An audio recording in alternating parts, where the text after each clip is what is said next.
زندگی تھی یا زندگی واپس لے لی، اتنی کون سی بات ہے؟ میرا مطلب ہم تو حکم ماننے والے ہیں نا. اس نے کہا زندہ ہوتا، ہم زندہ ہو گیا. اس نے کہا واپس آ جا، واپس آ لے. اس میں کیا دقت والی بات ہے؟ وہ کہے دنیا کے چکر لگاؤ، ہم چکر لگانے لگ جائے. وہ تو اب چکر لگا کے واپس آ جاؤ، واپس آ جاؤ. مشکل بات نہیں ہے.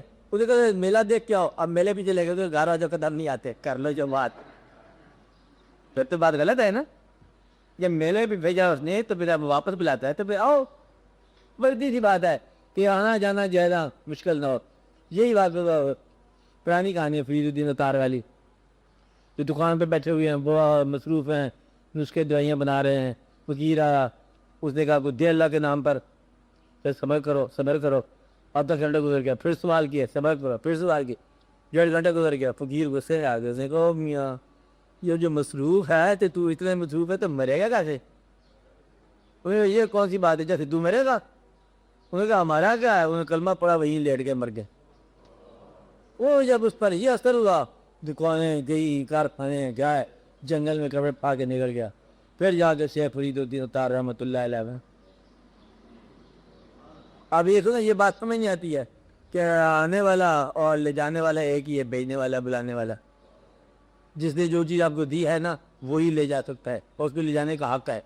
ایک بار اس کو حق دے دو سارا، پھر آپ کو کوئی تکلیف نہیں ہوگی، متقی بن جاؤ گے.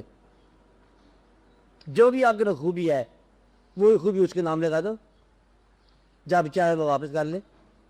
اگر وہ آپ کے خدا رحم کرے آپ پر، اگر وہ آپ کو غریبی میں رکھنا چاہتا ہے تو آپ کے لیے غریبی جنت ہے. اگر انہیں آپ کو دولت دینا چاہتا ہے تو دولت رحمت ہے. سوال یہ ہے کہ اس کا خیال اگر ترک ہو جائے تو پھر تقویٰ نہیں ہوتا.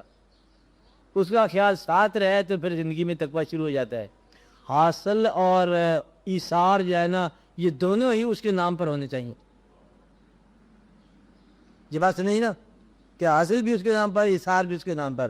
آپ کبھی زمیندار کسی کو دیکھو، زمینیں جن کی ہوتی ہیں، یہ زمین انتقال ہوگی اس کے نام، اس سے پہلے کس کے نام تھی؟ کسی اور کے نام. کبھی آپ ذرا ریکارڈ کریں زمین، اور تاکہ جو ہے نا اس کے کتنے ہی مالک بدلتے چلے جا رہے ہیں، اور آخری تیری بار ہے. وہ ہر مالک کو جھٹکا دیتی ہے، اپنے اندر سے میٹ لیتی ہے. راجو اس کے اوپر سواری کر رہا ہے، یہ تیجے بھی لپیٹ لے گی، کیونکہ اس کے مالک کو نہیں ہو سکتا. تو یہ خود ہی مالک ہے ہر ایک کی. تو میں سے یہی ہے آپ کی زندگی، جب آپ اپنے آپ کو شاہ سوار سمجھ رہے ہو اور یہ گھوڑا اس بار کو مانتا نہیں ہے. جھٹکا دینا ہے چل پار، جھٹکا دینا ہے چل پار. تو یہ جنازے کچھ جنازوں کی شکل میں جا رہے ہیں، کچھ زندگی کی شکل میں جا رہے ہیں. یہ بھی جنازے ہیں جو آپ چل رہے ہو. کچھ دنوں کے بعد ہو جائے گا نا واقعہ.